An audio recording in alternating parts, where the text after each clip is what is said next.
Guys, எல்லாரும் எப்படி இருக்கீங்க?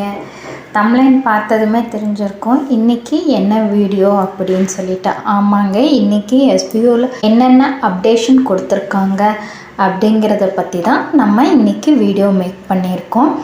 அதில் நான் எல்லா டாப்பிக்குமே தெளிவாக கொடுத்துருக்கேன். தெரியாதவங்க இதை பார்த்து தெரிஞ்சு கேட்டு கிளியராக அப்டேட் பண்ணிக்கோங்க. இப்போ வாங்க வீடியோக்குள்ளார போகலாம். First topic, how to change bank details in SPO. Bank details change பண்ணுறதுன்னா இன்னைக்கு 24 மணி நேரம் கொடுத்துருக்காங்க. இன்னைக்கு 2 மணிலேருந்து நாளைக்கு 2 மணி மட்டும் நம்மளுக்கு பேங்க் டீட்டெயில்ஸை அப்டேட் பண்ணிக்கிறதுக்கு சான்ஸ் கொடுத்துருக்காங்க. நம்மளுக்கு பேங்க் அக்கௌண்ட்ல என்ன நேம் இருக்கோ அந்த நேம் தான் பேங்க் அக்கௌண்ட் நம்பர் எழுதுனதுக்கு அப்புறம் பேங்க் ஹோல்டர் நேம்ங்கிற இடத்துல அந்த நேம் தான் பேங்க்ல எந்த அக்கௌண்ட் நம்பர் கொடுக்குறோமோ அந்த அக்கௌண்ட் நேம் தான் கொடுக்கணும். பேன் கார்டு நேம் கொடுக்கணும். ஐஎஃப்சி கோடு கரெக்டாக கொடுக்கணும். ஒரு பேங்க் டீட்டெயிலே நம்ம ரெண்டு மூணு ஐடிக்கு கூட நம்ம ஒரே பேங்க் டீட்டெயில்ஸ் கொடுத்துக்கலான்னு சார் சொல்லியிருக்காங்க. அதனால கரெக்டாக பேங்க் அக்கௌண்ட் எந்த அக்கௌண்ட் கொடுக்குறீங்களோ அந்த பாஸ்புக் எடுத்து வச்சுட்டு அதில் நேம் எப்படி இருக்கு, இன்ஷியல் வந்திருந்தா இன்ஷியலோட கொடுங்க. கேப் வந்திருந்தா இன்ஷியலுக்கும் நேமுக்கும் கேப் இருந்தால் ஃப்ரண்ட்ல இன்ஷியல் கொடுங்க. நேமுக்கு அப்புறம் இன்ஷியல் வந்தால் அந்த மாதிரி கொடுங்க. இல்லை ஃபுல் ஸ்டாப் இருக்கா, எப்படி இருக்கோ அதே மாதிரி பேங்க் புக்கில் பாஸ்புக்கில் உங்களுக்கு எப்படி இருக்கோ அதே மாதிரி பேங்க் புக்கில் உங்களோட பேங்க் நேம் கொடுங்க. ஹோல்டர் நேம் கொடுக்கணும். கொடுத்துட்டு ஒரு டைம் எல்லாமே செக் பண்ணிக்கோங்க. பேன் கார்டு நம்பர் எல்லாமே செக் பண்ணிட்டு சப்மிட்னு கொடுத்து அப்டேட் கொடுத்துக்கோங்க. இதுதான் கடைசி வாய்ப்பு. இந்த 24 மணி நேரத்தை பயன்படுத்தி கரெக்டாக அப்டேட் பண்ணிக்கோங்க. தமிழ்ல எல்லாம் கொடுக்காதீங்க, இங்கிலீஷில் தான் நேம் கொடுக்கணும் அப்படின்னு சார் சொல்லியிருக்காங்க.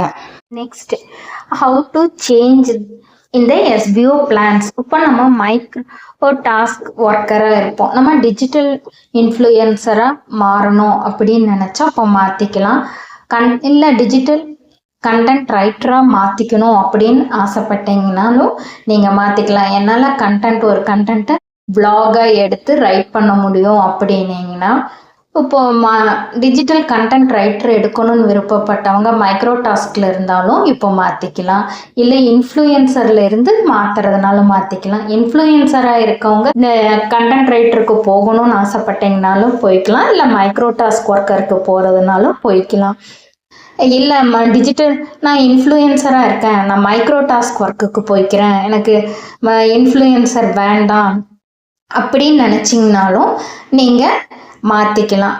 அது மைக்ரோ டாஸ்க் ஒர்க்கருக்கு மாற்றுறது எப்படின்னு பார்த்தீங்கன்னா, எஸ்பிஓ போர்ட்டல் பேஜில் போய் டிஜிட்டல் டாஸ்க்குன்னு இருக்கும். அதுக்குள்ளார போனீங்கன்னா இப்போ digital influencer, digital content writer எல்லாம் மைக்ரோ டாஸ்க் ஒர்க்கு போகணும் அப்படின்னா டிஜிட்டல் கண்டென்ட் ரைட்டர், டிஜிட்டல் இன்ஃப்ளூயன்சர்னு இருக்கும். அந்த ரெண்டுக்கும் மேலே எதுவுமே இல்லாமல் பிளாங்காக இருக்கும். அதை கிளிக் பண்ணி சப்மிட்னு கொடுத்துட்டிங்கன்னா நீங்கள் ஆட்டோமேட்டிக்காக மைக்ரோ டாஸ்க் ஒர்க்கருக்கு போயிடுவீங்க. Next, team selection. இது எப்படி பண்ணணும் அப்படின்னா, எஸ்பிஓ போர்ட்டல் பேஜ் ஓப்பன் பண்ணி நம்ம லாகின் பண்ணிட்டு நம்ம ஐடிக்குள்ளார போனதுக்கப்புறம் டெஸ்க்டாப் போனீங்கன்னா அங்கே ஃபர்ஸ்ட்டு செலக்ட் டீம்னு இருக்கும். நீங்கள் சேல்ஸ் டீமில் இருக்கீங்க, ப்ரமோஷன் டீமில் இருக்கீங்க, நான் எதுவும் மாற்ற விருப்பம் இல்லை அப்படிங்கிறவங்க அதை அப்படியே விட்டுருங்க, அதுக்கு பக்கம் போக வேண்டாம். சேல்ஸ் டீம்ல இருக்கேன், நான் ப்ரொமோஷன் டீமுக்கு மாற்றணும்னு ஆசைப்படுறேன் அப்படிங்கிறவங்க இந்த செலெக்ஷனுங்கிற ஐக்கானை செலக்ட் பண்ணிட்டு நீங்கள் ப்ரொமோஷன்னு கொடுத்தீங்கன்னா ப்ரொமோஷன் டீமுக்கு மாறிக்குவீங்க. இல்லை நான் ப்ரொமோஷன் டீமில் இருக்கேன், நான் சேல்ஸ் டீமுக்கு மாறணும் அப்படின்னு நினச்சிங்கன்னா சேல்ஸ் டீமை கிளிக் பண்ணி சப்மிட்னு கொடுத்தீங்கன்னா சேல்ஸ் டீமுக்கு மாறிக்குவீங்க. ஈஸி தாங்க. இதுல மாத்தணும்னு நினைக்கிறவங்க மட்டும் போய் மாத்துங்க. இல்ல எனக்கு அப்படியே இருக்கணும்னு நினைச்சீங்கன்னா இந்த பக்கம் போக வேண்டாம். Next, refundable details.